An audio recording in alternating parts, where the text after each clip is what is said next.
राधे राधे, जय श्री कृष्णा। दोस्तों, सकट चौथ पर पड़े गणेश जी और कार्तिकेय जी से जुड़ी ये दो कथाएं उसके सभी काम सिद्ध होंगे। जो भी इस दिन शाम को चंद्रमा को अर्घ्य देगा उसे सुख, समृद्धि, पुत्र, धन आदि प्राप्त होगा। उसके संकट मिट जाएंगे। सकट चौथ का व्रत 17 जनवरी को यानी आज रखा जाएगा। इस दिन महिलाएं अपनी संतान की लंबी उम्र के लिए व्रत रखती हैं। ऐसा कहा जाता है कि इस गणेश भगवान की पूजा और व्रत करने से भगवान गणपति प्रसन्न होते हैं। वैसे तो सकट चौथ पर सकट माता के अलावा गणेश जी की भी कहानी पढ़ी जाती है। सकट चौथ व्रत की अलग अलग कथाएं हैं। इनमें एक कथा गणेश जी और बुढ़िया माई वाली है और एक कथा शिव पुराण की है। गणेश जी और बुढ़िया माई वाली कथा। एक बुढ़िया थी, वह बहुत ही गरीब और अंधी थी। उसके एक बेटा और बहू थे। वह बुढ़िया सदैव गणेश जी की पूजा किया करती थी। एक दिन गणेश जी उससे प्रसन्न हो गए और उसके सामने प्रकट हो गए। वे उस बुढ़िया से बोले, बुढ़िया माँ, मैं तुम्हारी भक्ति से बहुत प्रसन्न हूँ, तू जो चाहे सो मांग ले।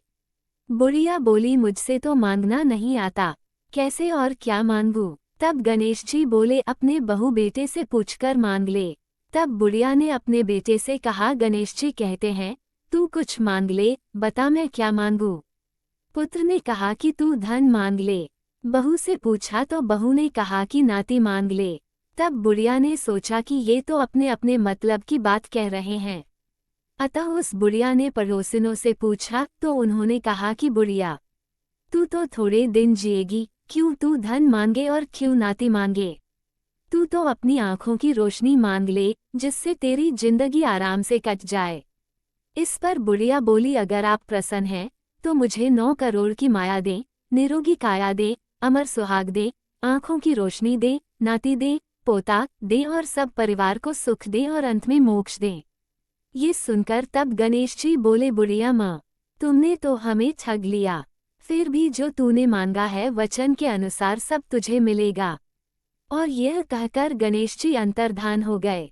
उधर बुढ़िया माँ ने जो कुछ मांगा वह सब कुछ मिल गया। हे गणेश जी महाराज, जैसे तुमने उस बुढ़िया माँ को सब कुछ दिया वैसे ही सबको देना। दूसरी कथा भगवान कार्तिकेय से जड़ी है। इस भगवान कार्तिकेय और गणेश जी के बीच पृथ्वी की परिक्रमा करने वाली है, जिसमें भगवान शिव और माता पार्वती ने अपने दोनों पुत्रों से कहा कि जाओ पृथ्वी की 3 बार परिक्रमा करके आओ। गणेश जी बहुत बुद्धिमान थे, उन्होंने भगवान शिव और माता पार्वती की परिक्रमा करके ये प्रतियोगिता जीत जाते हैं, जबकि उनके बड़े भाई पृथ्वी का चक्कर लगाकर आते हैं। फिर भी वे हार जाते हैं क्योंकि गणेश जी अपनी बुद्धि से साबित करते हैं कि उनके माता पिता से बड़ा इस दुनिया में कोई नहीं। पृथ्वी से बड़े तो माता पिता हैं, जिनके चरणों में सभी लोग वास करते हैं। इस पर शिवजी प्रसन्न होने पर गणेश जी को प्रथम पूज्य होने का आशीर्वाद देते हैं और वरदान देते हैं कि जो भी सभी देवों की पूजा से पहले गणेश जी की पूजा करेगा उसके सभी काम सिद्ध होंगे। जो भी इस दिन शाम को चंद्रमा को अर्घ्य देगा उसे सुख, समृद्धि, पुत्र, धन आदि प्राप्त होगा।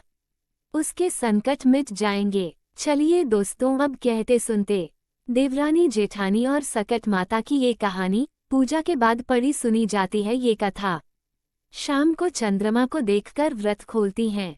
इस व्रत में चंद्रमा की पूजा का भी विशेष महत्व है।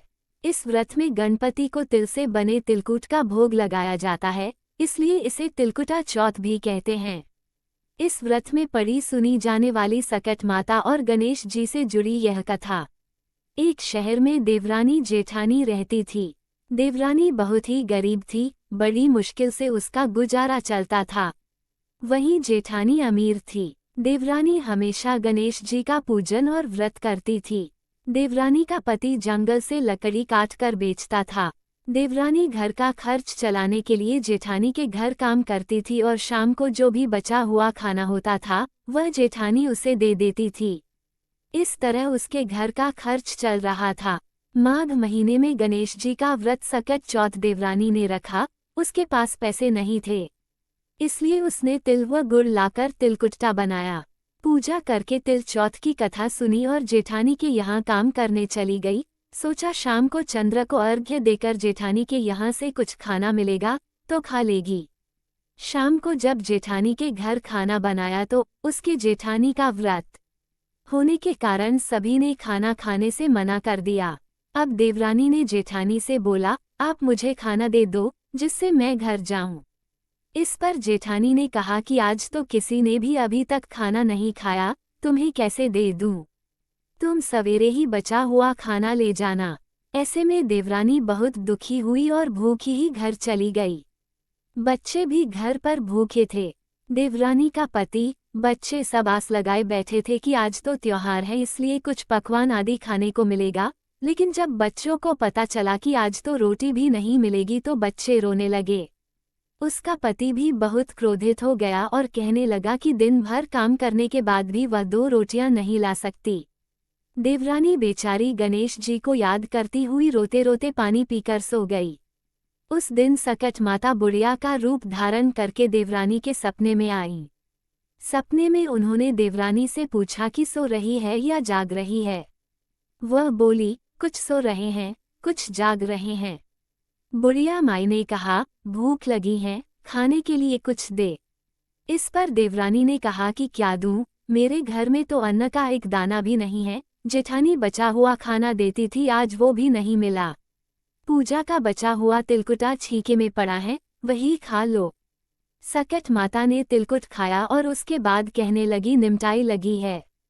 इस पर देवरानी ने कहा, बुढ़िया माई बाहर कहाँ जाओगी, कोई जानवर काट लेगा, ये खाली झोपड़ी है, आप कहीं भी जा सकती हो, जहाँ इच्छा हो वहाँ निमट लो।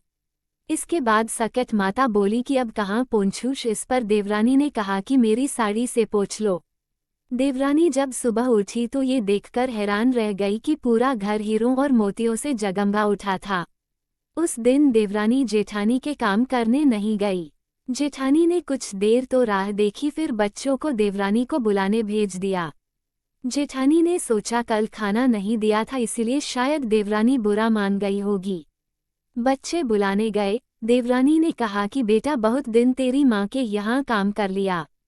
बच्चों ने घर जाकर माँ से कहा कि चाची का पूरा घर हीरों और मोतियों से जगमगा उठा है। जेठानी दौड़कर देवरानी के पास आई और पूछा कि यह सब कैसे हो गया। देवरानी ने उसके साथ जो हुआ वो सब कह डाला। उसने भी वैसा ही करने की सोची। उसने भी सकट चौथ के दिन तिलकुटा बनाया।